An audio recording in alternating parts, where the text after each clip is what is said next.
Sure, and if I miss anybody, I apologize because there's lots of other faces on here. So I'm going to try to pick the commissioners out of the crowd here. Mr. Baxendale, Here. Mr. Williams, Here. Ms. Wells, Here. Mr. Rowena. He is here. Gotcha. Mr. Pachis, Ms. Lingalis, Here. and Mr. Schulman. Here. I think I got everybody. Well, you missed Mr. Ferguson, but he had stepped away for a minute. Oh, okay. All right, All right, well- he indicated he'll be back with us in a few minutes. Okay, we'll note him when he comes in. Okay.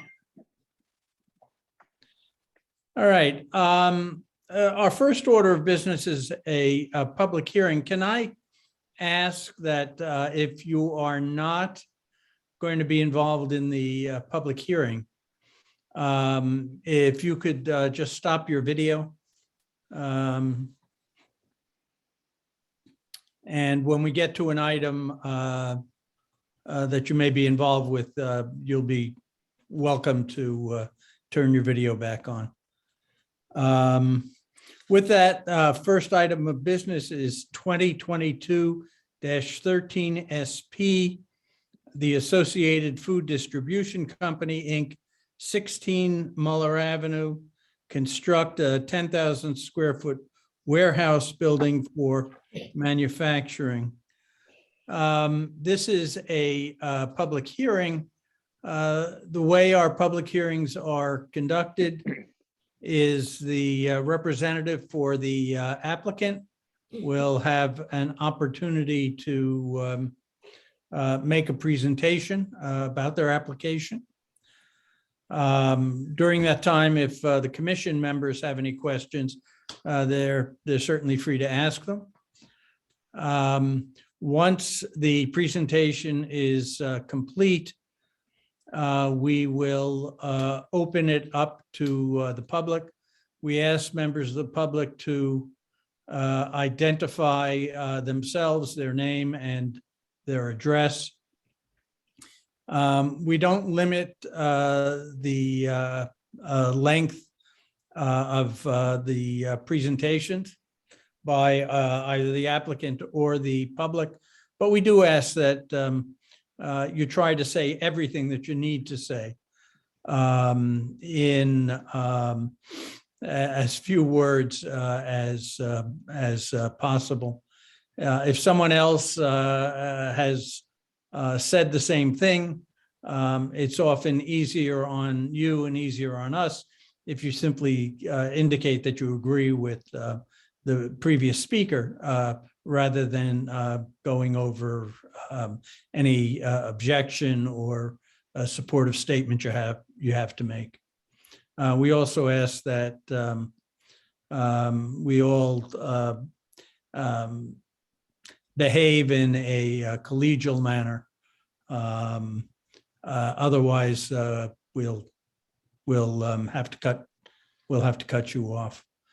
We hope that isn't necessary. With that, I believe Attorney Suchi, you are representing the applicant. Yes, thank you, Mr. Chairman. For the record, my name is Liz Suchi. I'm a partner at Carmody, Torrance, Sandus, Tennessee, 1055 Washington Boulevard in Stamford. And I do represent the owner and applicant, the Associated Food Distributors Company, Inc. First off, I want to wish everyone a belated happy Easter, happy Passover, happy spring. And I look forward to making a presentation tonight to all of you. Present this evening is Jim Palmer. He is a principal in the Associated Food Distributors Company, Inc. Rob Pryor should be coming on the line soon, and if he could be elevated to panelist, that would be helpful. Charles Georgie is project architect. He is on as well. Carl Giordano, project traffic engineer from SLR, and also Matt Pop, landscape architect from Environmental Land Solutions. And if Matt could be elevated along with Rob to panelist, that would be great. By way of just some housekeeping, notification was sent to all abutting property owners and those across the street on March 3rd of the submission of the application via certificate of mailing, and that certificate was returned to Planning and Zoning. Notification was sent to all abutting property owners and those across the street on March 25th via certified mail. Return receipt requested of the date and time of the original hearing, which was supposed to be April 7th. And the green cards and any returned letters were delivered to planning and zoning. And lastly, notification was sent of tonight's opening of public hearing on or about April 8th via certified mail return receipt. And those green cards were delivered back to planning and zoning yesterday and should be in the file. As indicated, the applicant is the Associated Food Distributors Company, Inc. It's owned the property for many, many years. Location is 16 Muller Avenue. It's District 5, Block 47, Lot 132. It's bounded on the southern side by Muller Avenue, by the east by a private way owned by an adjoining property owner. Excuse me, to the north by a branch of the Norwalk River, and then to the west by other commercially developed properties. The property is zoned business number 2. It's about 3.2 acres. Existing on the property is one structure that was constructed in 1967. It's a large 31,000 square foot warehouse. It's occupied and has been for many years by Newcastle Building Products.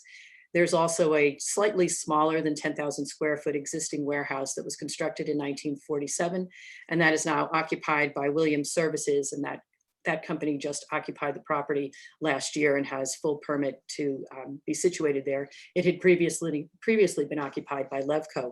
There are approximately 38 parking spaces on the site, and there are deeded rights to pass and repass over the private way adjacent to the property, which is in between my client's property at 16 Muller Avenue and the old firing circuits building at 30 Muller Avenue.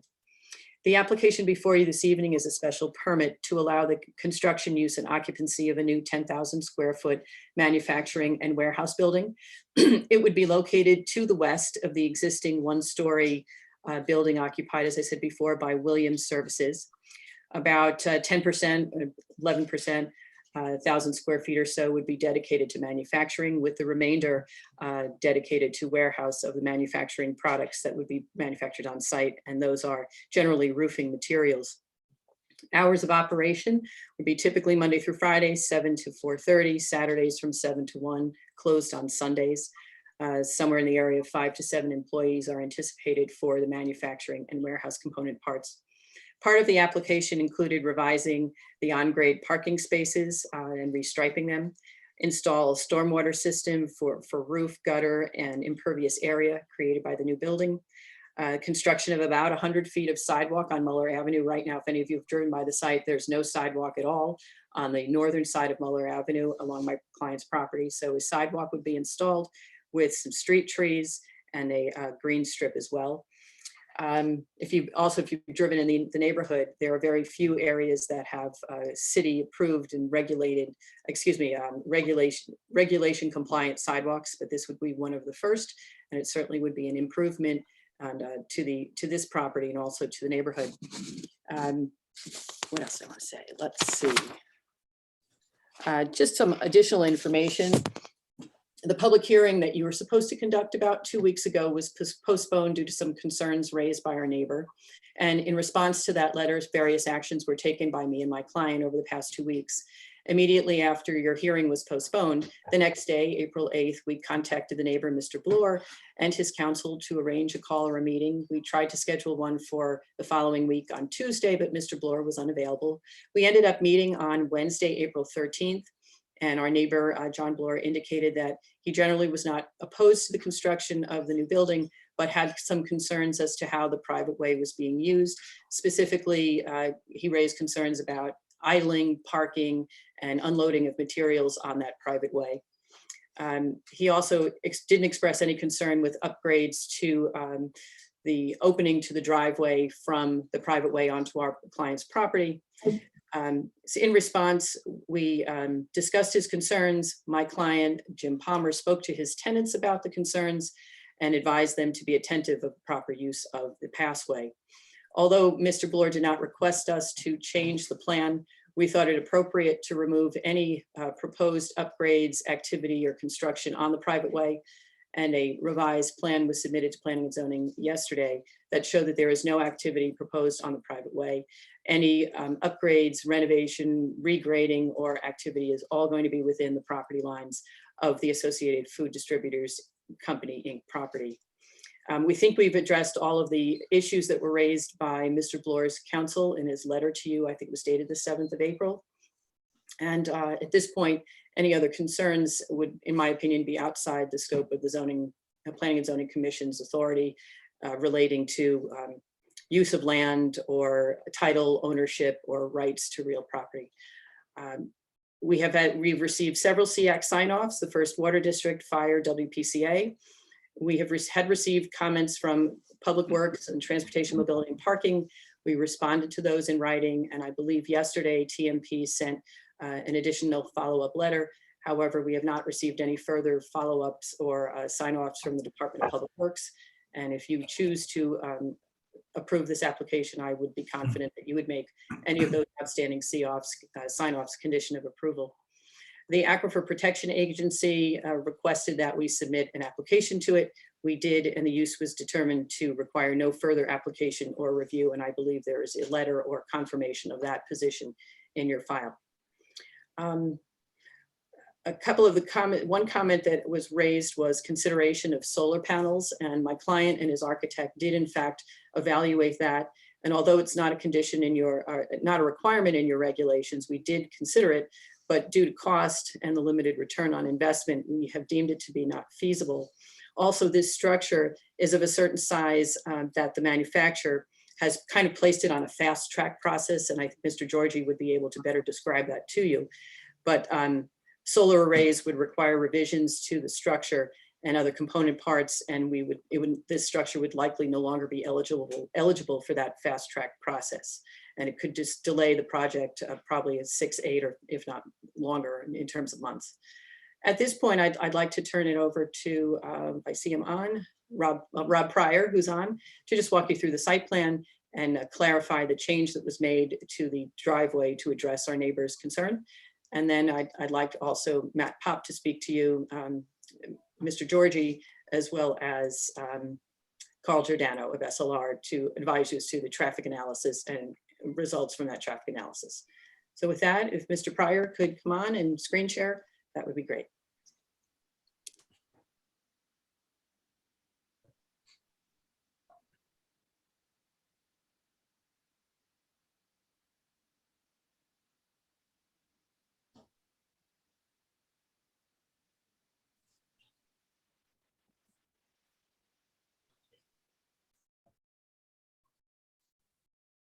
Attorney Suchi, while we're waiting for Mr. Pryor, could you just reiterate, is the Muller Industrial Park Road, is that the private road that you're speaking about? Yes, ma'am. It is that private roadway between the western side of the Muller Park building. And it has, I think, a signage on it called firing circuits. Mm-hmm.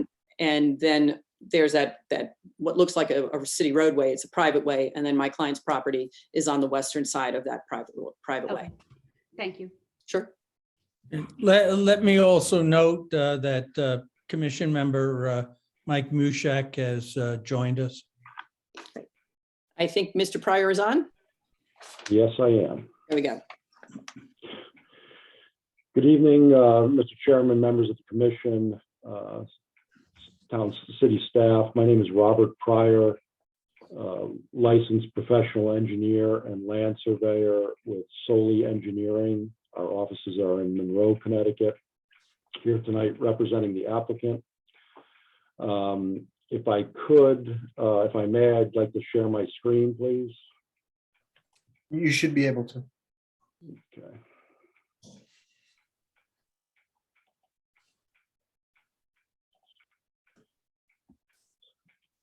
So hopefully what you're seeing is really just an area, is an aerial view of the site, just to orientate everybody and kind of just reiterate what Attorney Suchi has explained. But the site is in the center of the screen here. You can see Muller Avenue to the south of the site.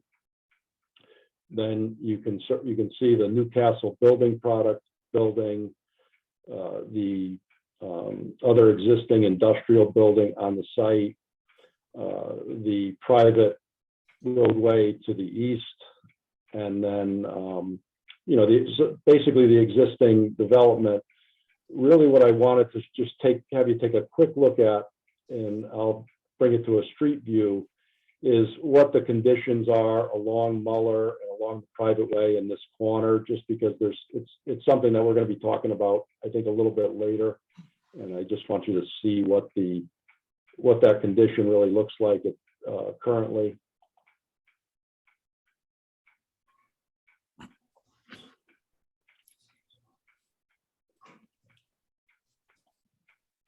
So here we're at the corner of Muller Avenue, and this is the private way. And I think what I just wanted everybody to see was sort of the condition between the street and Muller Avenue and the property. There really is no separation between the parking area currently and the street.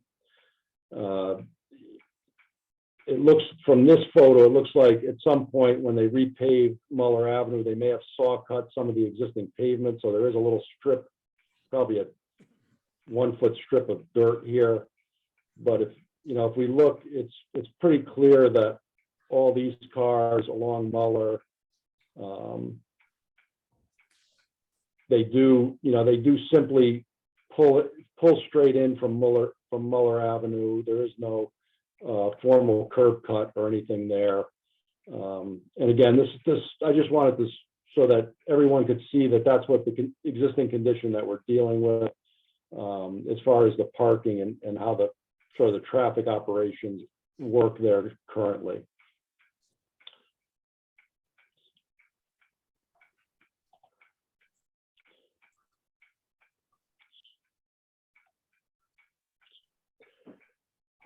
So this rendered plan represents the existing conditions, what's currently there now. And as you can see, we represent pretty well that condition that you just saw on the Google Street Map street view of this condition, where the pavement from the site actually does come all the way out to Muller.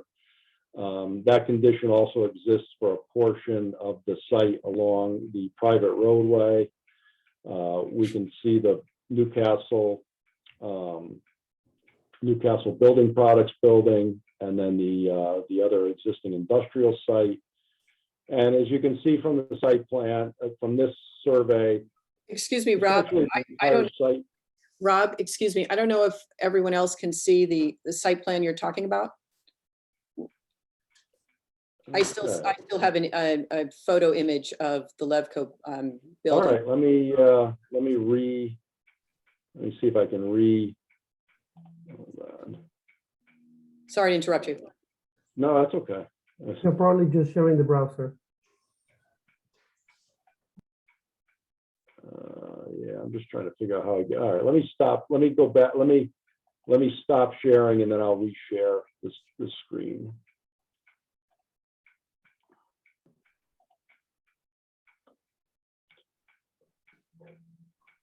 That's great. So hopefully you're seeing that existing conditions rendered site plan now.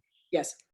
And so just as I was saying, so this is the area that we were looking at, the street view. This is just this area right here just shows that, where the pavement from the site essentially comes right out to Muller Avenue for the full width of the property, or nearly the full width. I think this open curb cut is around 230 feet presently. And that condition also exists for portions of where the site abuts the private roadway to the east. And generally you can see, significant parts of the site are either built upon or paved. There is some small areas of lawn landscape areas, and there is a small area of wooded area toward the the north side of the site, adjacent to the river. Now, I'm going to pull up the set of plans that I think was initially submitted to the commission, and I really just to explain the change that was made from this plan to the most current plan that we submitted yesterday.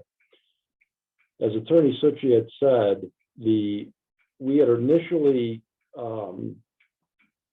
plan for a formalized driveway throat out onto the private roadway. The neighbor who owns the private roadway or understands that they own the private roadway, it basically had some concerns about us doing that construction within the right of way and how that might impede some of the operations along the private roadway or their ability to use that portion of their land. So we have made modifications basically just in this area, which I will show you.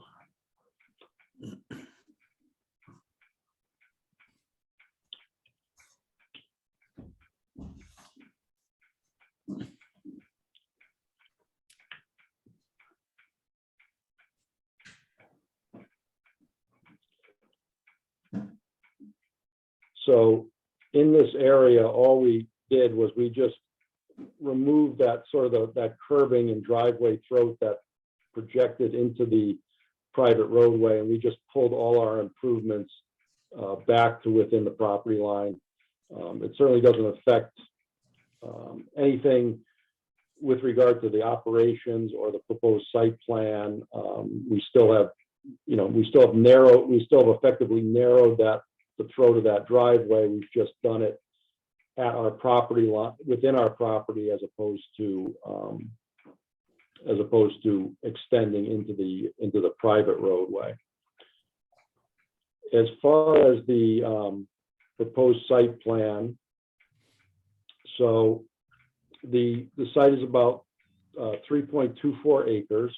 As we talked about before, the site is generally fully developed. The proposal calls for the construction of a new 10,032 square foot industrial building on the sort of the south, I'm going to say the southwest corner of the site. The building will be constructed where there is now existing impervious coverage, meaning there's existing pavement within the area where the new building is going. We are proposing formalizing the existing parking lot so that we do not have that continuous curb cut for the whole distance of the frontage. We've added a landscape strip and sidewalk in this area. We've proposed to maintain the existing parking, some existing parking spaces that now pull in from Muller Street that now face this existing industrial building. And then we've proposed some additional parking spaces associated with the new building. The proposal results in a reduction of impervious coverage because we've actually added some green areas adjacent to the proposed building where now there's nothing but asphalt. So we actually have about a 2,000 square foot reduction in impervious coverage on the site. So there was no need for any actual underground detention system or other stormwater management facilities. We do need to actually reroute an existing storm drain around the proposed new building. Currently, it runs through the footprint of where the proposed building is.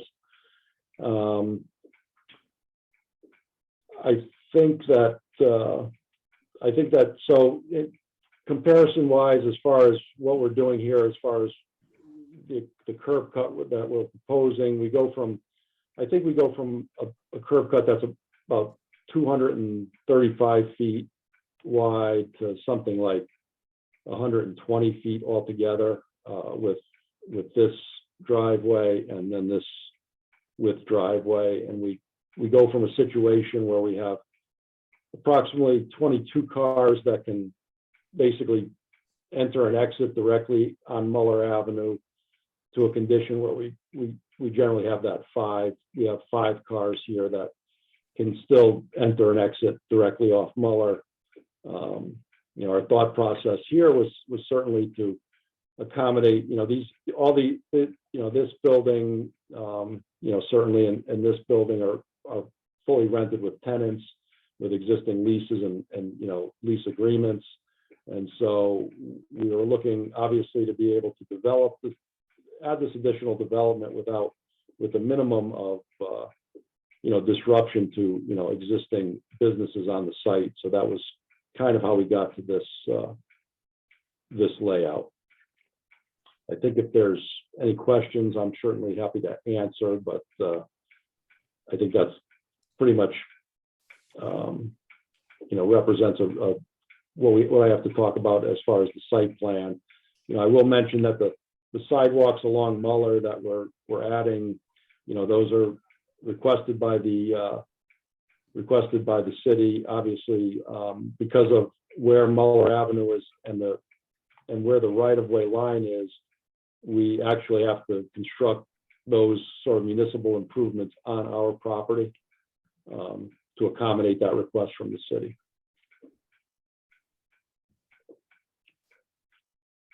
Anyone has any other questions of Mr. Pryor now, or if they come up, we'd be happy to answer them. But if not, I would like Mr. Pop, if you could join on and screen share your landscape plan, that would be great.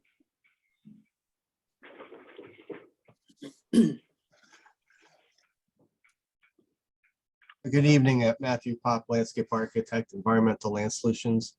We're in Norwalk at 8 Knight Street. I prepared the planting plan that you see before you. This does not have that modification down here. Hopefully you can all see the screen. Yes. The modification down here.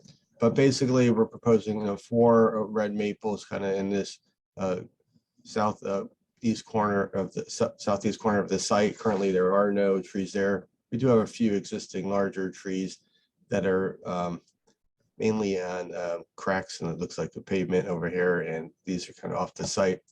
So we're proposing 4 trees here. With that modification with the curb cut in this area, this tree probably would get shifted either, so we have 3 in a row here, or that would get shifted up to, you know, this location up here. Let's look at the 4 trees. In front of the existing building, we have an evergreen hedge. It looks like there was a plant missing here, so we're just infilling that.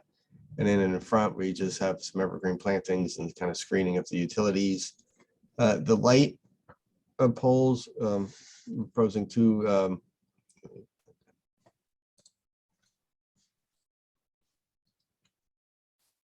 Here is the pole light right here. It's at 12 feet high. It's we wanted this area in the front of the site to somewhat be dimly lit. So it's not that bright, doesn't need to be that bright. And so there's you know, a pole here, 1, 2 to 3 poles.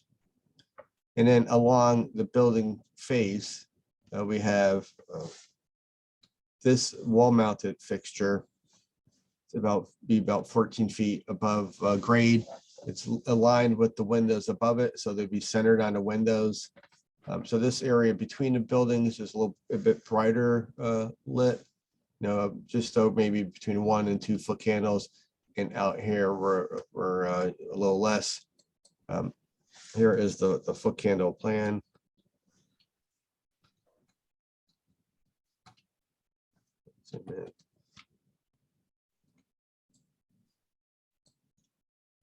You can see, and you can see in here. Let me zoom in. Mr. Pop, am I reading this correctly? That there is no bleed of that light to the other side of Muller Avenue? No, we'll go right over there. Again, they're all downward pointing LED, no uplighting. So right here in the center of the Muller Avenue, we have 0.1 foot candles, and then on the other side, it's 0.00. So again, we didn't want it to be lit that brightly in this, want to kind of keep it, like we said, like dimly lit in this area. But between the buildings, again, it's a little bit brighter lit. That's the landscaping plan and the lighting plan, quickly. If there's any questions, I'll be happy to answer them. When we probably look at the elevations, you'll see these 1, 2, 3, 4 light fixtures on the elevation. I'm going to stop sharing my screen. If you have any other questions for Mr. Pop, either now or certainly throughout the remainder of the presentation, feel free to answer them. He'll remain on this as part of this meeting as well. At this point, if Mr. Georgie, if you could come online and screen share, Mr. Georgie will provide you with some information on the design of the building, exterior materials. And if you have any questions of him throughout his presentation, certainly be able to answer them. Hi, good evening. Charles Georgie, CGA Architects and Engineers. We're located at 365 New Haven Avenue in Milford, Connecticut. I apologize, I don't have the capability to screen share. I was going to ask Rob Pryor if he could pull up our drawings for us. So maybe start with the floor plan.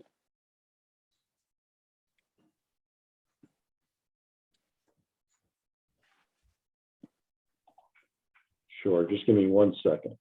Okay.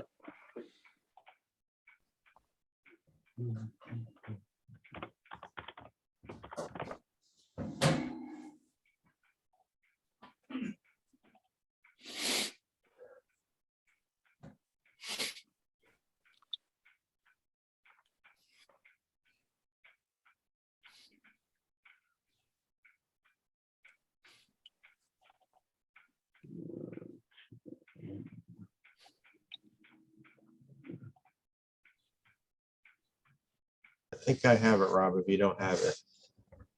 Yeah, I'm trying to, I'm not sure why I'm not seeing it.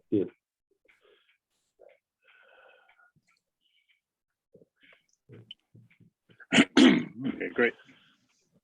Yes, we have a. If you can pull it up, because for whatever reason, I have it up, I don't seem to have it. Yeah, so we have a approximately 10,000 square foot manufacturing building. It's going to be a pre-engineered metal building. We've got 4 overhead doors coming in and 4 man doors, we call them, for egress and ingress into the building. We have a small office and conference room up in the front with a couple of bathrooms. And then this is assembly area for a proposed tenant. So this is a machine table that they use for their operation. So most of the manufacturing part will be there, and the rest would be warehouse for storage and shipping and what have you. As Liz had mentioned, this is set up. It's a pre-engineered building, so it's set up under their fast track program with the manufacturer. The agent that we have that sells these buildings has kind of put this in line, and because of the size and the depth of the building, they can put this together relatively quickly. It's probably 3 to 4 months maximum once the order gets put in for the building to be created and shipped out, ready for assembly to the site. If we go past out of that program, right now they're looking at like a year to get any steel together for any other kind of building. So if we were to go any bigger or do any other changes to it, we'll probably push this out a year from placing the order on the building. If you can bring up the elevations, Matt. Yep, I got them up, I think. I have them up. You see them or? No, still the floor plan.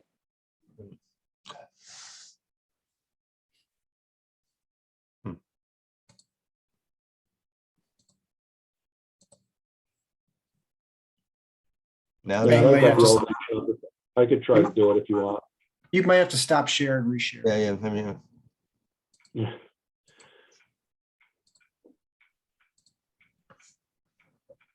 There we Okay, go. here we go. good.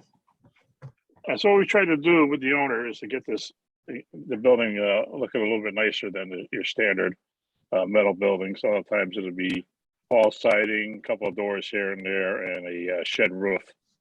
That's a very low slope, and it just again it tends to look like a box or an old chicken coop or something like that.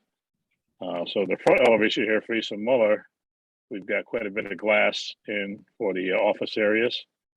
And then we've got a glass overhead door that comes in off of Muller. Then we have some other windows, clear story windows up there to bring a lot of light in through the back of the warehouse. And then on the sign, we actually have a pretty small sign compared to what the regulations would be allowing. But we want to do some kind of wood and metal sign there with some gooseneck lighting up above there. So it's not too bright, not too garish or anything. And then the rear elevation faces the other building in the back, a little more plain, but we do have the clear story window. That'll be a regular metal overhead door and a man door. And then our side elevation here at the bottom of the page shows the two overhead doors facing the other building. We've got the clear story windows. And we've got you can see a little bit more of the glass on the entrance door that'll be in the office over in the bottom left. There's two little canopies, metal canopies over those entrance doors. And it's a little bit hard to see, but you can kind of see the lights that Matt was talking about. Set underneath the windows. That one's in between the doors there, and another fourth one there under there. So we're going to have a two-tone color system with a base. It's a little hard to read on some of this, but the base would be like a kind of a darker gray than the upper part would be a medium gray.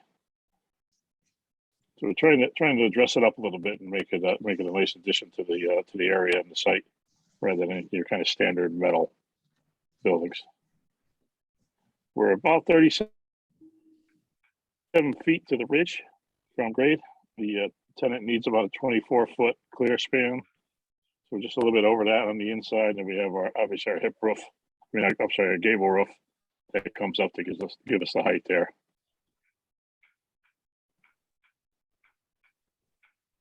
If you could pull up the section sheet, Matt. That I'm not sure if I have that. Let me just. A300. I don't think I have that one. Okay. It just kind of shows you the clear story. Yeah, no, I can. You have it, Rob? I can share that if we have Okay. to.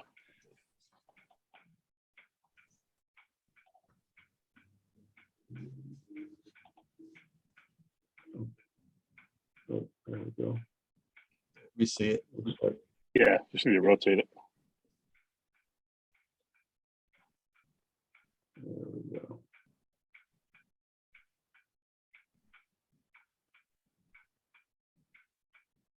Okay, here we go. Yeah, this cross section gives you an idea of just what's inside and what the height is. So we've got a little over 24 feet on the right and left side to the bottom of the structure of the beams. So you get these typical of these pre-engineered buildings. You get the tapered column and tapered beams that form a frame, and then the purlins in between.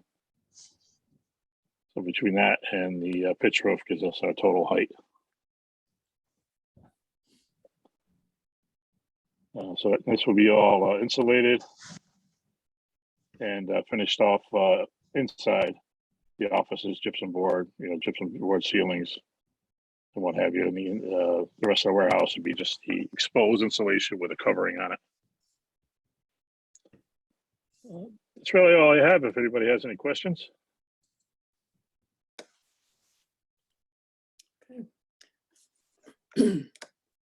Well, thank you, Mr. Georgie. If anyone has any questions, certainly we'd be happy to answer them. Liz, we received a letter this evening from Robinson and Cole, and I was just wondering if you could address the concerns they've articulated there. Could we finish our full presentation? And Oh, then I'm sorry. I thought you had. My No. apologies. No Go ahead. problem, Mr. Schulman. There's just one more presenter, and that is Carl Giordano of SLR on traffic. And then, of course, we'll address the concerns identified in the letter by Attorney Seaman. Okay. Hi, everyone. Thanks, Liz. My name is Carl Giordano. I'm with SLR Consulting. My office is based in New Haven at 195 Church Street. And we were tasked with the traffic study and analysis. Sharing my screen to show you a presentation.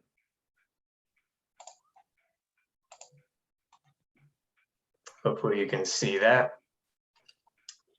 So largely what we found was that traffic is really not going to be an issue because of the nature of the low volume that the new building would generate and the already low traffic volumes and characteristics of this neighborhood. So just to kind of give a general overview of our study, we compiled existing traffic data from new traffic counts that we conducted on Muller Avenue, as well as data that was available from the state and others. And through this, we compiled a condition for comparison to kind of judge the traffic impact that the project may have. We estimated the new site traffic that the site would generate. And with our future conditions, we determined the traffic impact to the area, roadways, and neighborhood. And we have 1 or 2 recommendations. So this just highlights the proposed building within the entire property. And the primary access to the building will be opposite Pulaski Street here. There is an existing curb cut, and it will be better defined and I believe approximately 24 feet. So this will be the primary point of ingress and egress for the vehicles. And our findings were as follows. We anticipate that it would be the project would generate less than 10 new traffic trips in each of the peak hours that we looked at. We looked at the typical morning commuter peak hour and the typical evening commuter peak hour. So in each of those, there would be less than 10 entering and exiting trips. And the vehicles that will be used here will be commercial vans and pickup trucks. So not expecting larger trucks that are used at other sites within the area. And we found that there was no traffic impact to Muller Avenue. Like I said, because there are very few new trips that would be expected, and the traffic volumes that are already out there are very, very low. The site distance for a vehicle coming out of the new site driveway was found to be sufficient. We looked at that along Muller Avenue, and that was good. And one concern that we had was since the access point will be opposite Pulaski Street, the nature of trips would be to and from Pulaski Street. However, if I advance to the next slide, we took a look at the existing sight lines. If a vehicle were to come down Pulaski Street and then look to their right to exit from Pulaski Street, and this sight line is not great. And this is an existing condition, and it's because of the curvature of the roadway here. And while it's not a requirement for sight distance, there is some street parking here, which could temporarily block sight. So we don't get the desirable sight distance here. So what we recommended was that a sign be placed at the driveway, at the side driveway egress, and that it be enforced on the premises that exiting from this driveway would be left turn only. So that would require vehicles and drivers to either use Sniffen Street or Slocum Street where the sight lines are better. And it is possible that today other facilities in the area use Pulaski Street, but that's an existing condition. But we felt that decreasing, adding any new traffic to Pulaski Street where there's a bad sight distance at Broad Street would be beneficial. So that's our recommendation there. That wraps up our findings. happy to answer any questions.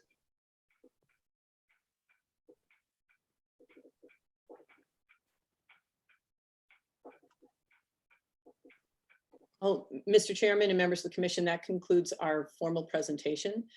Perhaps it might be beneficial to hear from the public. I believe our neighbor, Mr. Bloor, is maybe seeking to speak this evening, and I can certainly answer the questions and respond to the concerns raised by his counsel either now or at the end during rebuttal if once the members of the public have spoken, but we certainly will provide you with our responses to them. So whatever your pleasure is, we'd be happy to accommodate.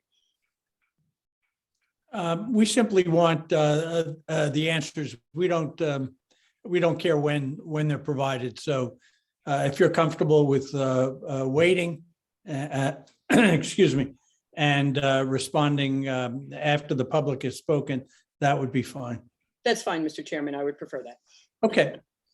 Then we'll close this part of the hearing and go on to invite the public to speak. Brian, can you explain how that is done? Sure, I'll jump in for Brian. So if you would like to speak, just simply raise your hand and we'll allow you to speak and bring you over. We can also put your video on. I don't believe there's anybody calling in by phone, so we don't need to go through that process. So again, if you wanted to speak, just use the raise your hand function, which is located at the bottom, kind of bottom center of your screen. So I do have one. Okay, just need to unmute yourself, John, and you can go ahead.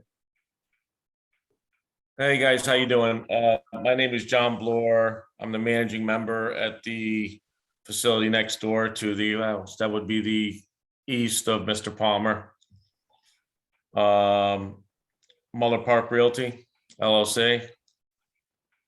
First, I want to say that we really have no objection to this proposal at all, and this might even be outside of the scope, like Liz said, of what's being proposed. We were, and I believe you started to mention the letter that was written by Robinson and Cole. We spoke with Liz and Mr. Palmer last week, and my only concern on the private road, which is owned by Muller Park, is it not being obstructed. And the only reason I'm raising the question now is it has been in the past and it hasn't been a huge issue. And actually, Mr. Palmer and I have spoken about it, and it's always been friendly. And we've talked to his tenants, and they actually have done a great job of cleaning it up. They used to unload on the private road. And let me first say the private road is one of two accesses to our property, and it basically goes around in a circle. So the trucks accessing our facility from the eastern side of the property drive around and come out, and vice versa. We come in from the western side and drive around and come out. When that gets obstructed, we get complaints. We get, just like anybody would. They've always been great. They've always worked with us. I talked to them last week, and I just reiterated that, we need to make sure that this doesn't become more of an issue. Mr. Palmer and Liz were both great, and they said they talked to the tenant, and they're going to talk to them about making sure that they go into the yard to unload and not unloading on a private road and obstructing our business. That's all. The letter that was written was just taking it a step beyond. I don't know if it's appropriate or not, but I'd like to make it conditions of this approval if it is going to be approved, which we have no objection to beyond these conditions. And if you want, I can read the conditions to you guys now, if that's appropriate. That's fine. So basically, without the consent of Muller Park Realty, owner of the private driveway on 30 Muller Avenue, in quotes, the private driveway. No vehicles of any kind, including trucks serving 16 Muller Avenue shall be idle or park on the private driveway. Bullet point 1. 2, the private driveway shall not be obstructed in any way by vehicles of any kind, including trucks serving 16 Muller Avenue. Bullet point 3, no one using or occupying 16 Muller Avenue may store or temporarily place any material or items on the private driveway, which they haven't done, but noting it. And no vehicles of any kind serving 16 Muller Avenue shall load or unload on the private driveway. Those conditions, I mean, I don't think they're unreasonable. It's our business, it's our property. I just want to make sure that in the future with the new building, this doesn't increase. And like I said, they've done a great job of curbing it. I'm not saying it doesn't ever happen. Newcastle is a great company that which we also use, by the way. But we, those third-party delivery trucks, they don't care. They pull in, they park, they start unloading. They're blocking people. They're getting in arguments with people. You know how it goes. Newcastle has always been great about addressing it. I'd like to just make it permanent so it can't happen. And that's just our stance on it. Other than that, we're okay with everything that's being proposed. Thank you, Mr. Bloor.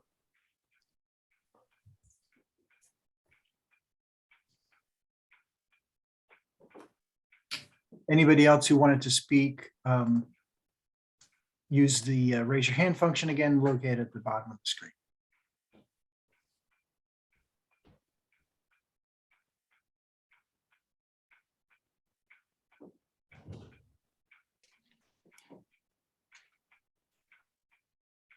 No takers, Mr. Chairman. All right, Liz, we'll turn it back to you. Thank you, Mr. Chairman and members of the commission for your time this evening. In response to Mr. Bloor's comment, we certainly respect his concerns about usage of the private road. It not only benefits him for it to be available and accessible for his business invitees and his tenants, but also for us. So what we've done, first of all, is, as I indicated at the outset of my comments, after our discussion last week, Mr. Palmer, who's on the call on this Zoom meeting tonight, he spoke to both of the tenants, advised them of what they can and can't do. And I have no reason to think that should there be issues in the future, which I doubt there will be, that Mr. Bloor and Mr. Palmer will not be in further contact. Secondly, to eliminate any issues that we may have created by proposing work and upgrades in the right-of-way, that has been eliminated, as you know, and as Mr. Pryor described to you in comparing the two plans.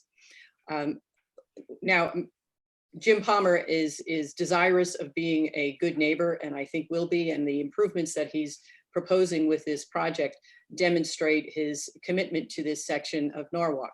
Having said that, the issues that were raised by Mr. Bloor and his attorney in today's letter, in my opinion, they've been resolved, but the issues relative to the right-of-way are outside your jurisdiction. Those are matters between private property owners. The use of a private way, how it's used, when it's used, if it's used in accordance with the rights granted to it by deed going back to the late 1930s. And this commission, while you can regulate the use of land, you cannot decide matters of title, ownership, or rights of property owners, private property owners. And that's what this is. I'd like to think that Mr. Palmer and Mr. Bloor will work cooperatively moving forward. And should there be any issues that Mr. Bloor identifies to Mr. Palmer, they will be rectified very, very quickly. I don't think that the conditions are appropriate because they're outside your jurisdiction to include them or to consider them as part of your deliberation this evening on this application. With respect to the remainder of the application, I believe it meets or exceeds all of the standards of review set forth in section 118.1450 of the regulations and section 118.522, that's the business 2 zone regulations. And those include density and use of building, stable traffic flow, availability of mass transit facilities, availability and compatibility of utilities, adverse impact from noise, odor, dust, fumes, artificial lighting, size and design of signage, adequacy of yards and open space, impact on neighborhood properties, existing land use in the area, proximity of community facilities, compliance with the plan of conservation and development, conservation of wetlands and watercourses, and the fact that no zoning violations exist on the property. Our rationale and our position on all of those conditions of those standards of review are set forth in the application. And I won't go through them each and every one with you, but in my opinion, we not only meet but exceed all of the standards of review. I have nothing further to add this evening, but if you have any questions for me, for Mr. Pryor, Mr. Georgie, Mr. Pop, or Mr. Giordano, we are happy to answer them. And that concludes my presentation. Thank you. Questions from commission members? I have a comment and a question. I absolutely agree with Attorney Suchi's analysis on the private road issue. And even if I didn't, I think the last thing we would want to do is to have the zoning department involved in a parking dispute. But I would like to hear something regarding the possibility of an intensification of a non-conforming use regarding the parking spaces. And I don't quite understand with all the land that's available, why those 5 parking spaces have to remain there. Thank you, Mr. Rowena. The reason that we've requested that they remain is, well, first of all, they've been in existence for many, many, many years. Secondly, they provide direct access to that building that was constructed in 1947 or so, and are part and parcel of that tenant's use of the property and their expectation of the use of that building and the surrounding property. And we think that the creation of a shortened opening on that street by virtue of the installation of the sidewalk, the street trees, and the curbing, that goes a long way to narrow that what appears to be generally an open curb cut. We'd like those spaces to remain because they've been there for so long, and they provide those direct access and parking to that building that exists and which that tenant enjoys today. If that's something that the commission is feels strongly about, Rob Pryor and I and Jim Palmer have considered some alternatives. And if the commission deems it appropriate and would like us to pursue those, then perhaps a condition of approval could be that we work with staff to come up with an alternative, and that is acceptable to staff to address those 5 spaces. We prefer that they remain, but we're certainly willing to accept a condition that we work with staff to come up with something that may be less intrusive. Hopefully that answers your question, Mr. Rowena. Totally. Any other questions for Attorney Suchi?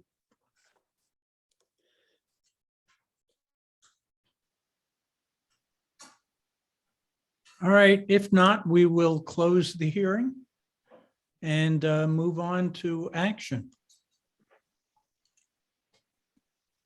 The next item, item B, is action on 3A, which was the public hearing we've just closed. And that's 2022-13 SP. Is there a motion either to approve or disapprove? I would move to approve. And I will second would that. second. I'm sorry, Brian. Brian, I got you as the Brian. second. Who Brian. made the motion? Okay, and Mr. Rowena made the motion. So we have motion, we have a second. Steve, couldn't you put up the action on this, please? Let me take a look at it, and then we'll have a discussion about it.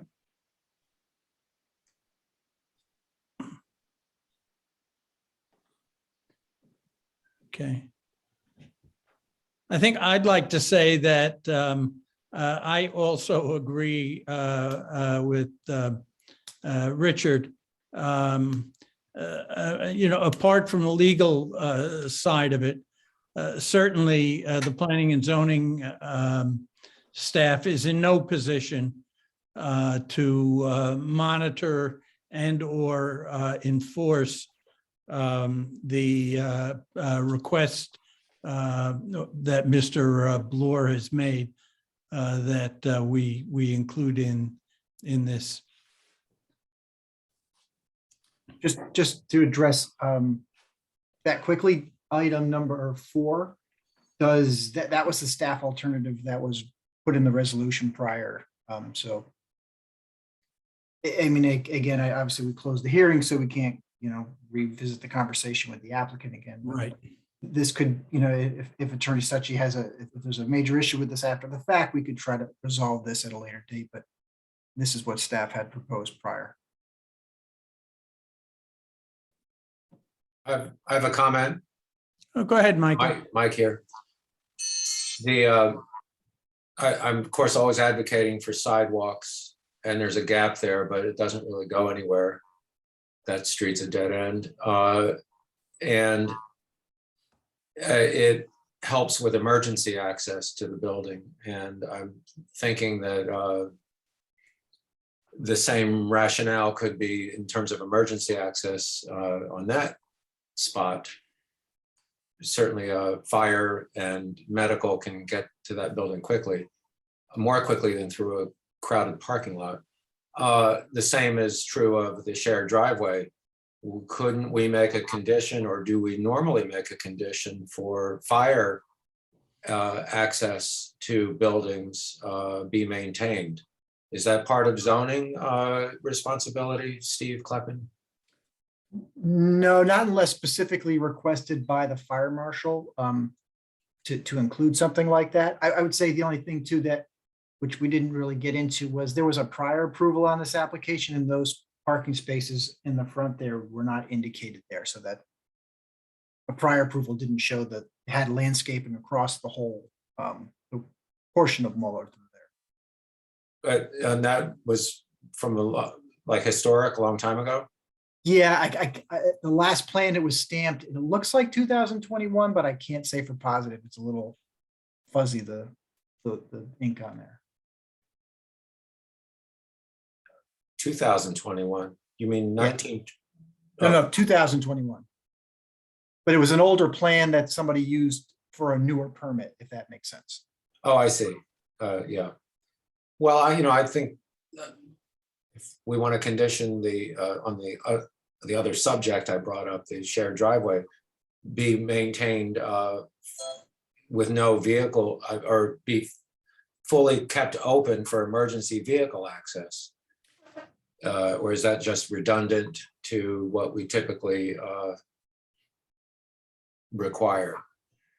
Well, I don't think there's no harm in putting that in. I mean, it kind of. I would want a fire truck to get. I would want a fire truck to get up that street, and it could be blocked if there's a big truck unloading. And I would think that might be direct. If you look at the site plan, since that is the one of the two main access points, certainly emergency vehicles would need to get it through there. You want to reiterate that language? If that's acceptable to the maker of the motion, I can add it right in. I'm doing this to sort of indirectly maintain that driveway access using what we typically require, I thought, was emergency vehicles. I know that it's part of our site plan review. You certainly see striped fire access placed, in front of Stop and Shop and various shopping centers. They'll say no parking, fire access, or fire lane. And isn't this a fire lane? I would put up, in fact, I would just recommend the owner put up signs, no parking, fire lane, and be done with it. And then anybody who parked there would be subject to a ticket, I believe, under the city code. Is that making any sense? Steve, isn't this a matter that would have been taken up in the SEAC meeting? Yeah, again, this will get looked at by the fire marshal as well, but I don't I put number 6 up there, just typed it in. If that's something acceptable, I don't see any. I think that's a perfectly valid condition the commission could place on an application. That looks okay to me. Richard, are you okay with that? Yes. Okay, and seconder, Brian, is that Totally okay? okay. Totally okay with that. Okay. Any further discussion on any of this?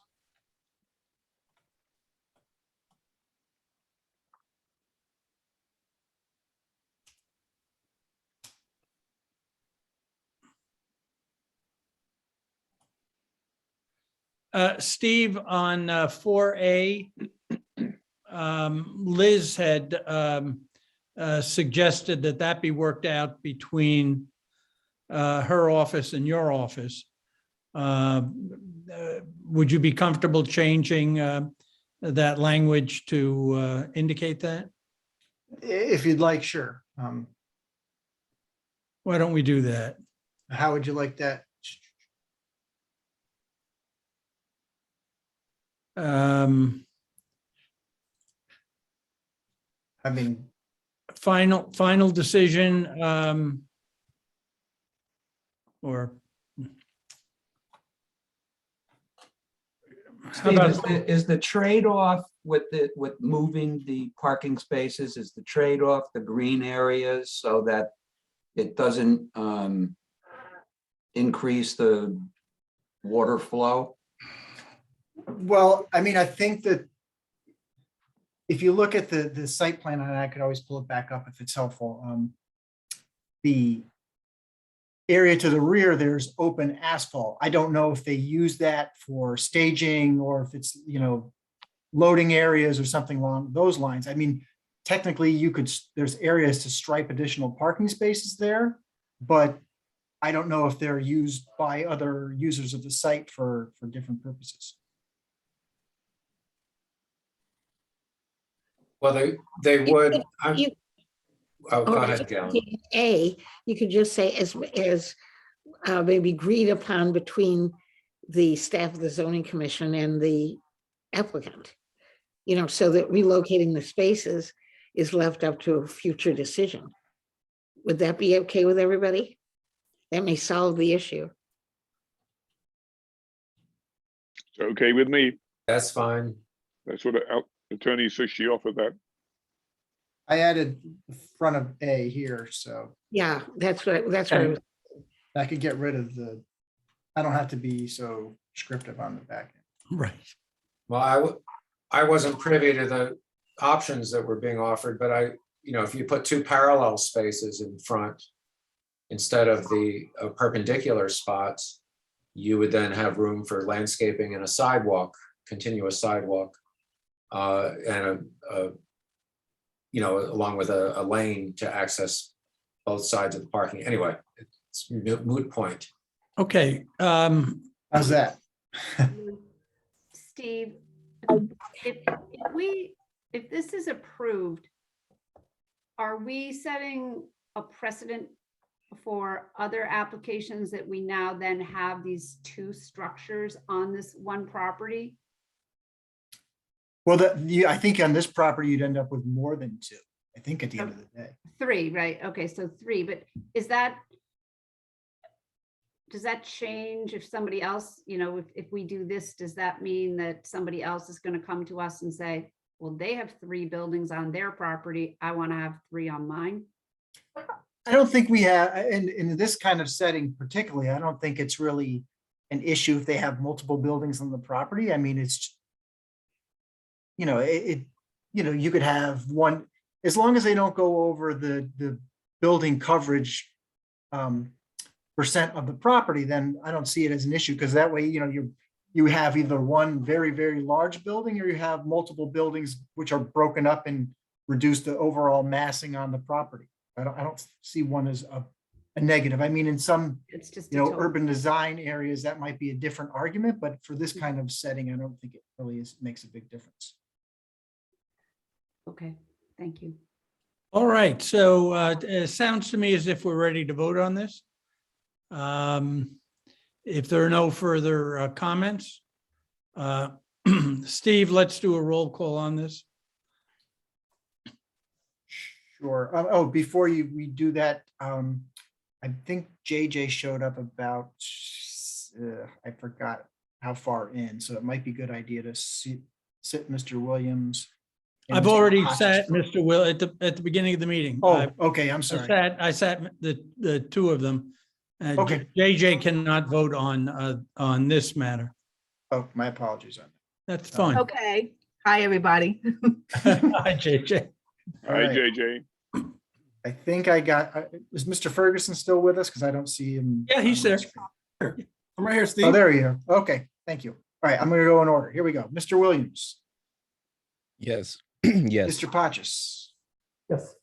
Mr. Ferguson, Yes. Mr. Baxendale, Yes. Mr. Mushak, Yes. Ms. Langalis, Yes. Ms. Wells, Yes, Mr. Rowena, Yes. and Mr. Schulman. Yes. Yeah, that's unanimous. Okay. Thank you very much. Let's move on to our next item, review and action on application 2022-16 SP Schoolhouse Academy, Inc., 32 Weed Avenue, proposed pre-kindergarten through grade 12 private school. This is a preliminary review. What that means is there will be no testimony taken from the public on this matter this evening. That will have to wait until we schedule and hold a public hearing on this matter. With that, I believe Attorney Suchi, you are representing the school. Yes, thank you, Mr. Schulman, and members of the commission, thank you for your action on the prior application. I was having my own technical difficulties just unmuting myself, so thank you for the time and effort you spent reviewing, discussing, and deliberating. Yes, I represent the Schoolhouse Academy. Our client is looking to establish a private school, grades K through 12, at the former Dolce Center, which is now the, excuse me, Queens Plaza West. The property is located at 32 Weed Avenue. It's District 5, Block 55, Lot 11. The zone of the property is research and development. It's an overlay because the existing underlying zone is AAA residence, which allows schools. The property is about 67 acres, 66.4. It's improved with 3 buildings. The main building is around 79,000 square feet that has office, conference, and meeting rooms. The second building is about 57,000 square feet that has 120 guest rooms. And the third building is just under 17,000 feet, and that has a fitness center and indoor pool. The property is improved with 151 on-grade parking spaces in 2 surface lots, plus 42 spaces in a garage. There are tennis courts, open fields, 14.4 acres of conservation and other easement areas, walking and jogging trails that are open to the public. For those of you who don't have the history of this property, it was constructed around 1982 for GTE as its corporate conference center. It was then owned and operated by the Dolce organization and now Queens Plaza West. Over the years, this commission and its predecessors have granted various amendments to the regulations to allow additional uses on the property, most notably the use of the property for weddings, bar mitzvahs, and other social gatherings, and that has come to this commission for approval. The proposal is to adaptively reuse all of the buildings, as I said before, as a private school for grades K through 12. No new buildings are proposed, no extensions, expansions, or modifications of the exterior of the buildings are proposed. We don't propose any outdoor sports fields, no lights, bleachers, athletic fields, facilities such as that. Generally speaking, over the first 3 years, the school would occupy the building, all of the buildings, for grades K through middle school. Then they would add additional grades as the enrollment increases, going to a maximum of approximately 650 students. There's no nursery school or daycare program provided, requested, or sought. All of the uses that we propose for school use, there's a certain parking ratio required, and that requires 158 spaces. And as I said before, there are over 190 on grade, so there are certainly not sufficient parking spaces to meet the need. The school will follow the general academic calendar like the Norwalk Public Schools. Pre-K through kindergarten, 9 a.m. to 2, grades K through 5, 8 a.m. to 2:45, grades 6 to 8, middle school, 8:15 to 3, and then the high school level, grades 9 through 12, from 8:30 to 3:30. So that's a general overview of what's proposed.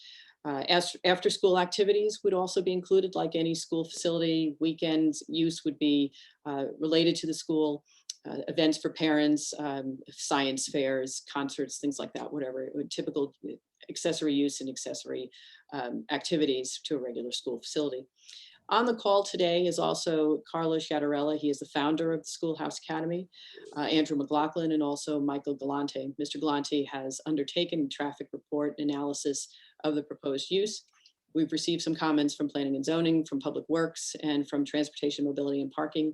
We are working through those comments, in particular the comments from TMP, which required some additional analysis of various other intersections around the project site. At this point, perhaps it would be nice to hear from Mr. Sciattarella, who can give you some information about him, the concept, Schoolhouse Academy, and what he hopes to achieve at this location. Attorney Succi, if you allow me just for 1 second, for those of us who've been around just a little bit longer, I would point out that before that land was used for corporate purposes, it housed the Holy Ghost Fathers, and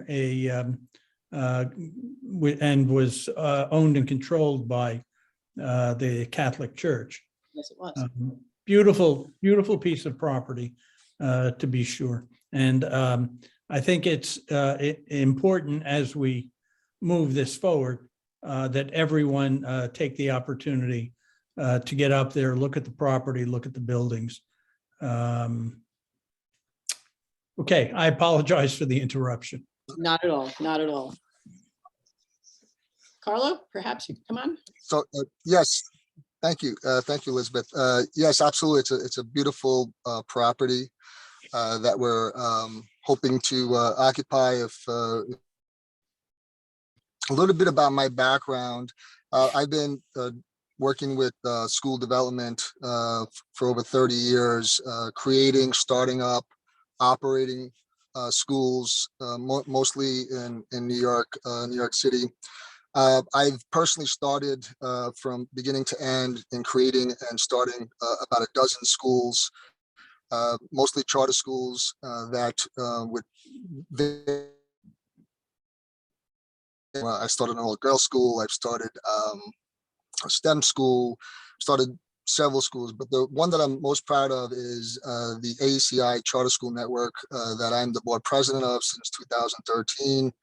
I joined the board in 2010, and I professionally started the school in 2008. And the school does very, very well. It's located in the South Bronx. It's a high school. It's two high schools they're focusing on architecture and engineering. And the other one for computer technology. Andrew McLaughlin, who's also on this call, has been part of that development for a number of years at the AECI Charter School. So what I'd like to move into is actually the proposal and what we're proposing. As Liz mentioned, it's the pre-K through 12th grade, 650 students, which we believe will take a number of years to get to. It's not day one. We hope that there's enough interest that we would get there. We basically the program itself is project-based learning, which is learning by doing. We also have a STEM and art focus, which some of you may have heard. It's called STEAM, where we're infusing not only science and technology and mathematics, but we're bringing in art as well. And all of this is also being supported by technology. And some of the technology we use actually at AECI are 3D computers and 3D printers. And we use the technology sort of to accelerate the learning for the students. We believe that there is lots of interest for a school like this.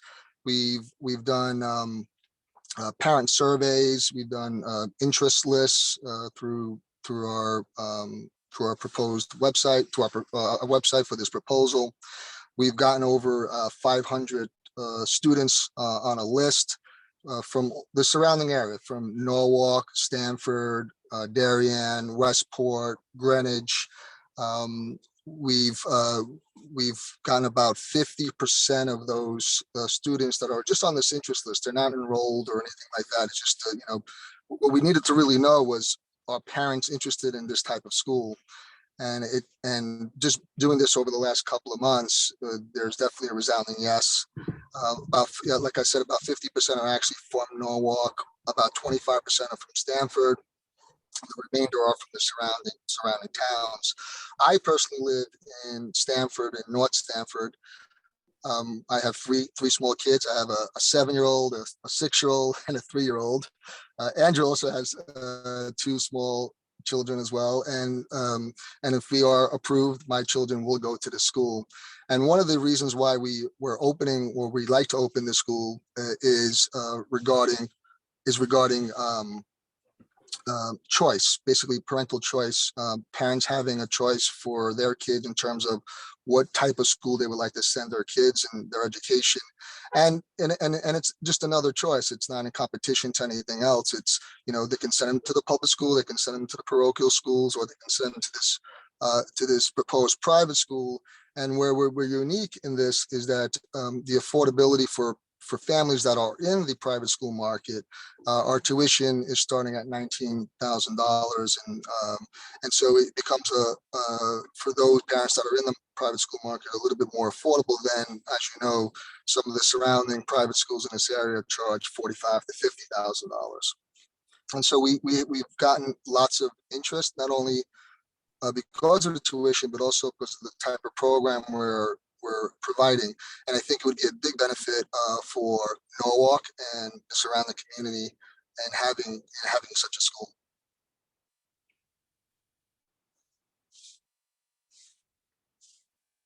That concludes, unless you need to see, do I need to say anything more, Liz? No, I have one question. This is not a charter school. No, it's not a charter school. No, it's a private school. No public money, just private money. Yes, that's correct. Okay. And is this school affiliated with any religion? It is not, no.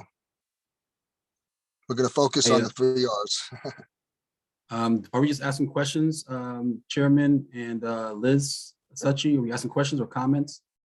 If that's the chairman's pleasure, sure. No, go right ahead, Steve. I have a comment. I'm excited to hear this. I'm very excited to hear this. I know that with that property has many uses. As Lou mentioned, the history of that site. I know there will be concerns going down forward with accessing that site through residential neighborhoods, but we have a school called Fox Run, so people get used to buses at the end of the day. But the fact that Norwalk has an opportunity to have a private school in our core, I think it will give the families that need more options to keep business in town rather than out of town. I'm looking forward to seeing this development unfold, Carlo. So thank you for you and those involved in your team using Norwalk as an opportunity for your potential things. So I'm looking forward to the discussion. Thank you very much. Thank you. Thank you, Mr. Ferguson. Another question. What type of students are you targeting?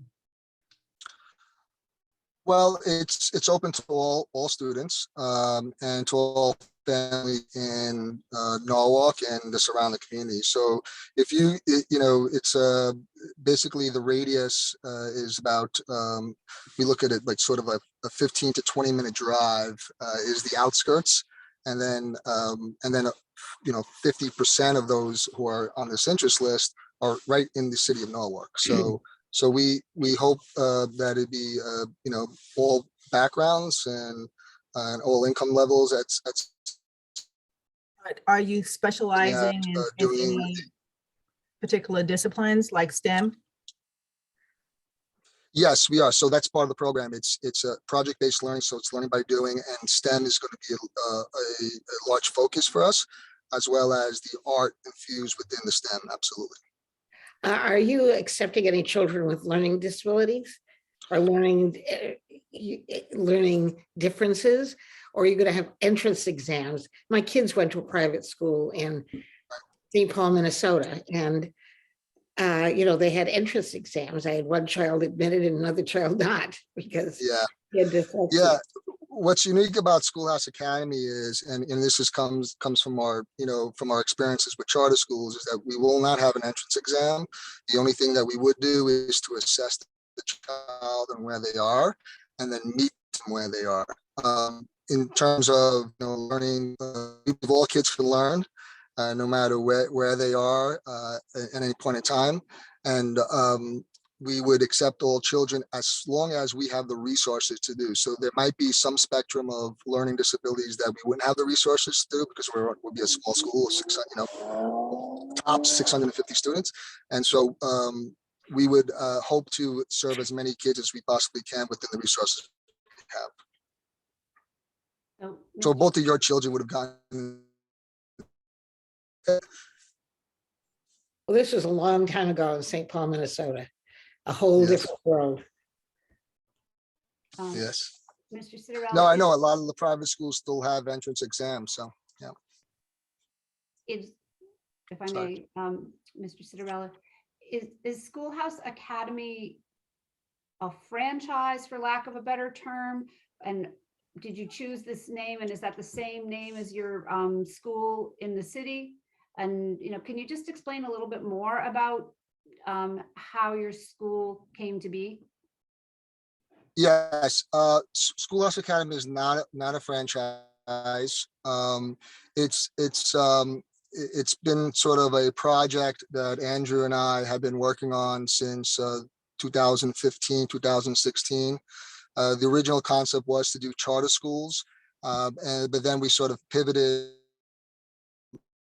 3 years ago, more now before the pandemic, 2017, 2018, to look at how we can start affordable private schools as alternatives. And so this would be the first Schoolhouse Academy if this is approved here at the Lakota Oaks. So yeah, this would be the first one. So it's not a franchise. Thank you. And then one more question, if I may. How did you, I can see completely why you would fall in love with the location. And did you reach out to Lakota Oaks, or did they reach out to you? Yeah, so the way we found it was very interesting. My wife was taking my kids there to swim. Actually, they have a swimming program there. And so, for about a year, she kept telling me she has to, have to come and see the site. You have to come and see the site. Our kids are swimming there. And I went a few times and I said, oh my God, this is set up like a school.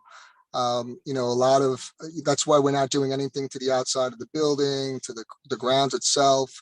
There is really minor work to be done within the building, especially for our program in terms of how we're doing project-based learning, because it's set up with, I don't know if you've ever been inside, it's, they've done a lot of renovations in terms of the training that they're doing for folks.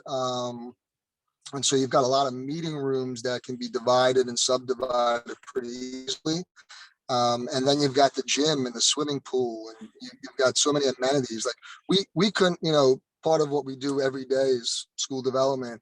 We couldn't build something like this affordably. It's there to really just walk in and start the school. Now, of course, we'll have to meet some building code requirements. Yeah. Sorry. You have athletic fields, I understand. So how do your kids participate in team sports like football, baseball, basketball? Right. So I think some of the things that we would do is, I'm sorry. Okay. No, I just So, saying, give us a question. Oh yeah. Yeah. So on the site, it would be mostly intramural, meaning, our own kids, playing soccer or, let's say lacrosse or things like that are on our site. But then we may have teams that will play other schools at their sites. And so we may join some other private school leagues once we get large enough to be able to compete, but we would compete off-site, not on our site. So we often do that actually with a lot of the charter schools as well, where they don't have facilities to have, baseball teams, et cetera. We would try to partner up with others or partner up with, let's say, Chelsea Piers and folks like that. I have a question. Go ahead. Will you have a busing system, vans, or is it all by car? We will absolutely have buses, and it wouldn't be the big yellow buses that you're thinking of. It would be the smaller compacted vans or small buses. We are, as part of the interests list, we ask questions. If you go to our website, and one of the question is, would you be interested in busing? And so far, we have about 60% of the families saying they would be interested in busing. And so that would help alleviate a lot of the traffic coming in the morning and later in the afternoon. I may, if nobody else wants to go, sorry to go back. What about sort of the longevity of this school if you're leasing from Lakota Oaks? How do you see the structure maintaining the sort of in perpetuity? So we have a 30-year lease that's, I'm sorry, we have a 30-year lease that's contingent upon site plan approval. And so we have 30 years from that point. We hope, and we hope that maybe, someday the owner would want to sell us the property. But right now, we're focused on the educational program, and the 30-year lease is, pretty sufficient to keep it going. Thank you. And then this might be directed to Steve Kleppen, but if the property becomes a school, does it then go off the tax roll? No. That was a question that I had posed some questions and comments to Attorney Suchi. So that's, I don't think that's on the table at the moment, but I think that's something to consider. How would it go off the tax roll if it's a private school? It's not a nonprofit. Well, maybe it would be a nonprofit. How are they going to structure the school? I don't know. Okay, it might be something that you guys can look into. Well, as Attorney Suchi knows, a few months ago, we completed a very contentious discussion about a Sikh temple in that neighborhood. And most of the concerns were about traffic. So it seems to me we need to do some peer review when it comes to traffic, and if not get ahead, at least fully understand the impacts that this is going to have on traffic in this area. Mr. Schulman, that suggestion had been shared by Mr. Kleppen, and it was also discussed at a meeting we had earlier this week. And we understand that that's your pleasure. Perhaps at this point, it might be beneficial for Mr. Galante, who is our traffic engineer, to provide some basic overview of what he's done to date and what other information and analyses will be forthcoming as a result of preliminary reviews by TMP and others, just so you have a sense of what we've done, where we're going. And that might help frame your thoughts moving forward about the traffic issues. Sounds fine. Good evening. Thank you. Good evening, Mike Galante, Hardesty in Hanover. And I'll just take a couple minutes just to discuss what we have been doing for more than a few months. We have conducted a full traffic study. We've submitted that report to the city. The traffic and transportation group within the city has made some preliminary comments. We are responding to those comments in a supplemental traffic report, and the comments basically suggested an expansion of the study area. We've also expanded the study area a little bit based on our internal discussions. We've had discussions yesterday about the bus use that was brought up tonight. We're looking at that, but the traffic study involves about a dozen intersections surrounding the site itself and in that part of the city. We did traffic counts, extensive traffic counts around. We focused on the morning arrivals. This school, not everyone's going to show up at the same time. It's spread out with different start times for different groups of students over a period of time in the morning.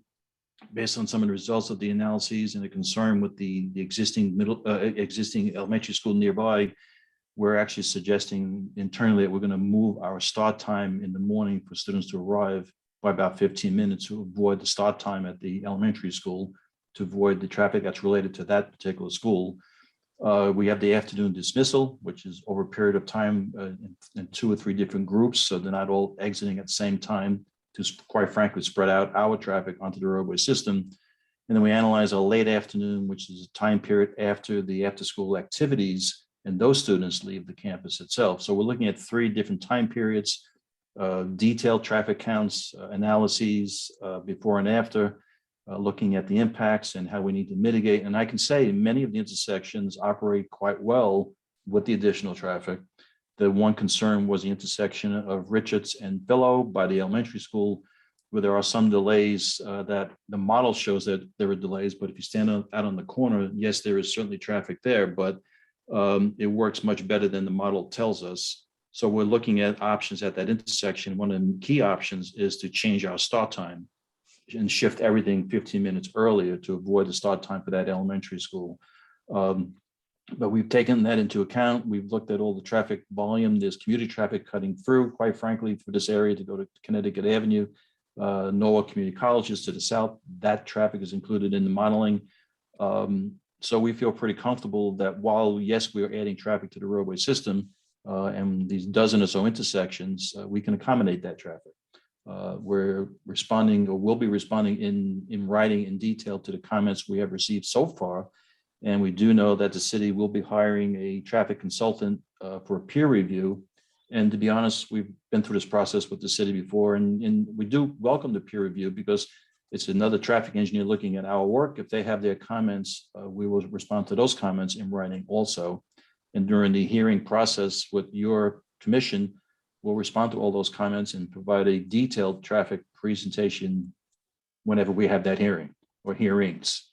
So that's a quick overview, but we've conducted quite a bit of work over the last 3, 4, probably almost 5 months of time. One thing I didn't mention earlier is Steve Kleppen was kind enough to schedule a SEAC meeting, Code Enforcement Administration Committee, yesterday. So we received input from Public Works, Water Pollution Control, TMP as well. We had already submitted the documents to the fire department. I think the fire marshal has sent a sign off, and we're waiting comments from South Norwalk Electric and Water on water usage. So that process is underway, and whatever comments were raised yesterday, we'll certainly be responding to those as well and adjusting as necessary. So we're hopeful that perhaps this application can move forward to hearing at some point in May. I don't know what your schedule is, and we'll have to work with the chairman and Mr. Kleppen and staff, but we look forward to moving forward, presenting this at the public hearing. Any questions that you may have, certainly feel free to share them with staff, and staff always shares them with us, and we'll get those responses to you as quickly as we can. Are there other questions for Attorney Secchi or other members of her team? I have one quick question about the traffic. You say 60% of the people are likely to use school buses, but that's really an estimate. You know, people on a questionnaire may say, oh yeah, I like the idea of busing, but then their kids don't like the bus, or their kids get in a fight with someone who's on the bus. And, you know, it can turn out to be very different from the estimate. So if we're basing the traffic study on the premise that 60% of the kids will be coming in buses, I think that's flawed as a concept. If I may answer that, that was one of the comments from the city's traffic department. The 60% is based on the questionnaires that Carlo mentioned earlier this evening. Right. We are going to address that, provide more information on where that 60% comes from. It wasn't just picked out of the air. But we're going to do something else, which we call in traffic prevention a sensitivity analysis, which is we lower the 60% to whatever it might be. Let's say 30%, it's half. And then we'll reanalyze a certain number of intersections near the campus. I call it the campus now, near the campus itself, and see what the impacts are with more cars and let's say less school buses, for example, and see what the impacts are. But from my preliminary evaluation of all the intersections we have analyzed already, the intersections probably can handle that change, but we do have to focus on that one intersection by the elementary school when that pattern changes, and we may need to look at some type of mitigation at that intersection. Yeah. In our next report, which is I'll call it a supplemental report that we typically do in Norwalk to respond to questions, we'll have the question and the analysis or the response to that analysis. We'll provide another analysis that focuses on the change in the bus utilization and answer that question, because it's a fair question. It's walking distance from Fox Road School, because I've walked it, to up Little Fox Lane to the entrance to Lakota Oaks. They're very, very close. If I can walk it, it's not far, I'm not.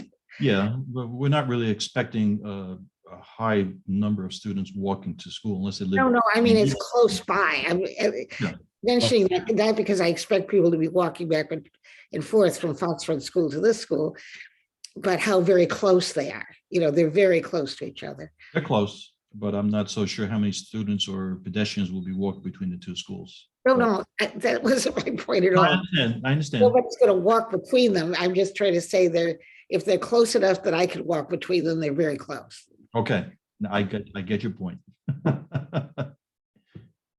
Mr. Galante, I had Yes. one question I wanted to ask. I saw at the end of your report, you had some comments about the internal flow of traffic, and I'm wondering if you're going to be providing more detail on queuing, for lack of a better word, when people are being dropped off at school, either by car or bus. The answer is yes. That was one of the comments by the traffic department in the city. We are preparing a overview of the entire campus and the internal roads and drives and parking areas, as far as where parents will drop off, where school buses will pick up and drop off, and so on. And we will, as part of that, we're looking at queuing within the campus itself. This school and the site has the benefit of long driveways, if you will. So as far as spilling over to Weed Avenue, for example, I doubt that would actually happen. But that was a comment, and we will be addressing that. And within the plan that we're preparing, that will be part of the supplemental report we submit. There will be a complete site plan in that package that details, and the city asked for, well, where could you put crosswalks? Where could you put parent drop off? Where do you put some signing to control that? That's being done. It's actually on my desk right over there on the other side of this room, but that'll be submitted as part of the package. Thank you. Yes. Anything else? Mr. Galante. I had a question. Sorry, go ahead, Tammy. Thank you. Sorry, Steve. In terms of the traffic, it's always an issue. In Norwalk, we have Highland Avenue that has 3 schools on it, and Strawberry Hill Avenue that also has 3 schools on it. And I don't know if the Planning and Zoning Department has traffic reports on those schools that might be of interest by comparison when you're talking about your school with 600 and however many students, and that we could just reference back to that. It might be helpful. Yeah, I mean, we could certainly look into that. We did the Ponus Ridge, is that the right name? I forget, the nearby middle school complex. We did that a few years ago. So we have that information. I personally stood out there and watched that traffic before they expanded it and changed everything. So we have some experience with the city itself. I personally worked on the Norwalk High School expansion years ago, and I think I did McMahon some other time a bunch of years ago. I do a lot of work in the city, as some of you may recognize me. I'm around, but we'll take a look and see what else is available from the city, from their files. Yes. Thank you. I have one last question. With the property that it was once known as the conference center, and people had access to the grounds, being able to utilize the woods and the walking paths, will the school now become a gated kind of fortress where neighbors will not be able to access those lands? Commissioner Jordan Byron, thank you for the question. There are some requirements and restrictions in the chain of title that will continue, and those include the walking trails and access to certain areas.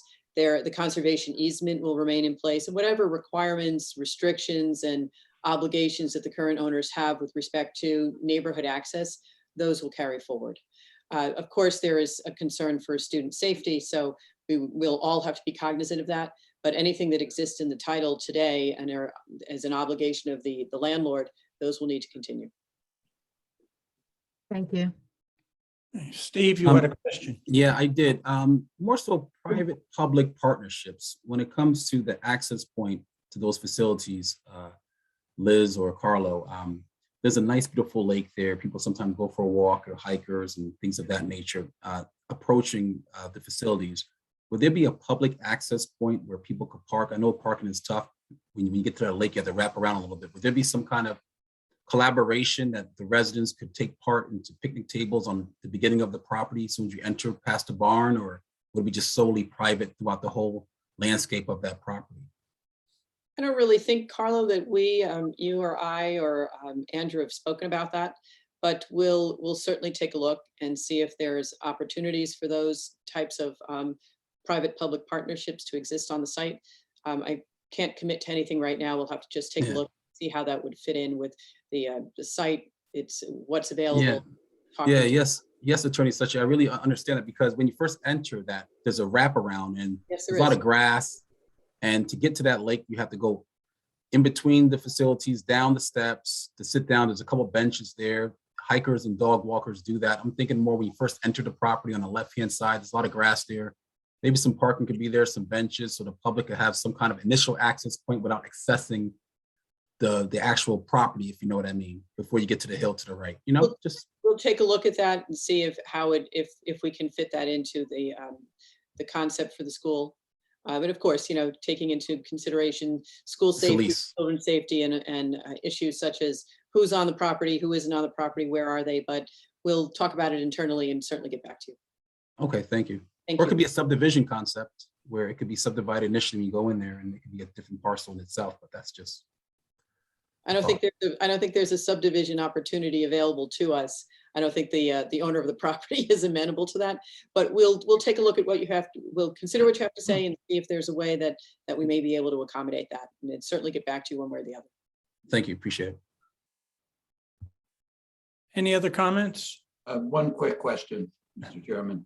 Liz, I will confess I didn't read the legal description that came with the application, but would it be possible, if it's not in there, for you to provide the easements and restrictions that are currently on the property?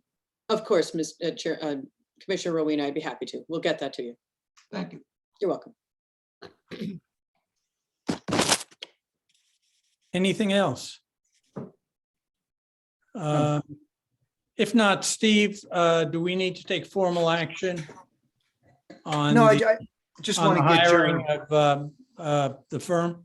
yeah, thank you. That was the only thing I was going to mention. Just make sure you're all in agreement that that's an appropriate step. We've already initiated the conversation with the consultant, and we'll find out how long it's going to take them to turn that review around. Any questions from the commission members about that? Yeah, and I don't think we need to vote on it, right? It's. Well, we can just do a show of hands, Mike. That would, I think that would be sufficient. Everyone in favor of hiring the consultant? Wait, I'm sorry, question first? Mr. Yeah, go ahead. Could you just briefly explain what the city is hiring the consultant to do? Sure, Steve. Sure. So just back up a little bit. So the city and it, through the Planning and Zoning Commission, has peer review consultants on sort of like retainer for traffic and also for planning and design purposes. You met with Bob Griswatz about the North 7 application. So he's one of the planning / architecture firms on board. We hire them, but we don't pay for their services. So the applicant is responsible for paying for the fee. So we provide them with the applicant's traffic study, and then we forward that to them and ask them to, do the peer review, which is they're looking at all the information provided, making sure all the best practices were followed, looking at the data sources, looking at, in this case, like, were the appropriate number of intersections looked at, whether other things did they identify as potential problems, and how those could be addressed.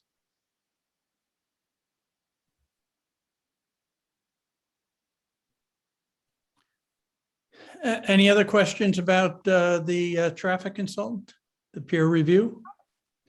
If not, then let's just do a show of hands for those who support the peer review.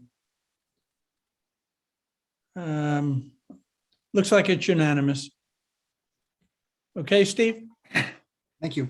Mr. Chairman, if I may, and Mr. Kleppen, do either of you have an idea or a sense of when this application may be scheduled for hearing? So we have an idea of what we need to do and by when. I know Mr.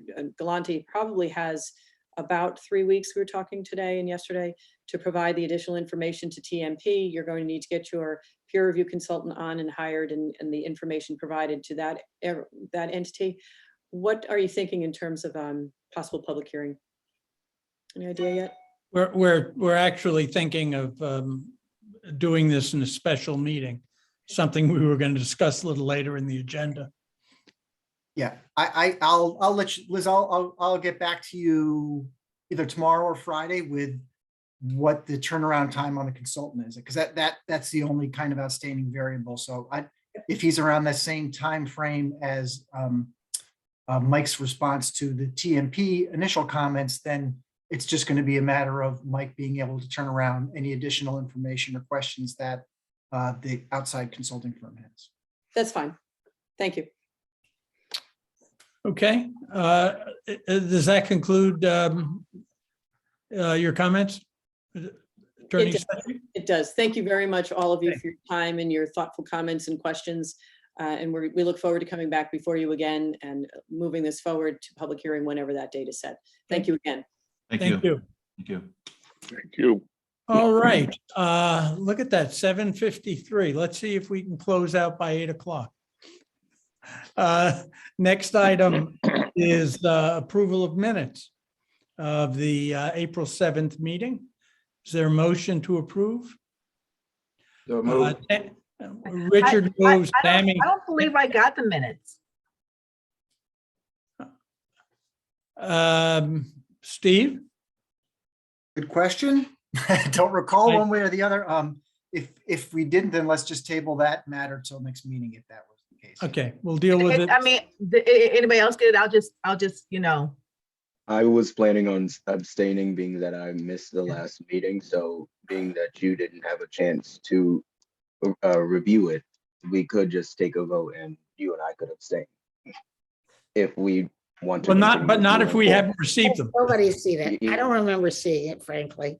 Yeah, I didn't. I thought I did, but I guess I didn't. Right. No, this is a funny thing because I was going to abstain myself because I wasn't at the meeting, but it's funny. Let's hold off. How about that? Yeah, That's fine. There's no harm in putting it off till our next meeting. sounds like a plan. JJ, that was a good point. Thank you. welcome. You're welcome, everybody. Oh, like you. Do we need to make a motion?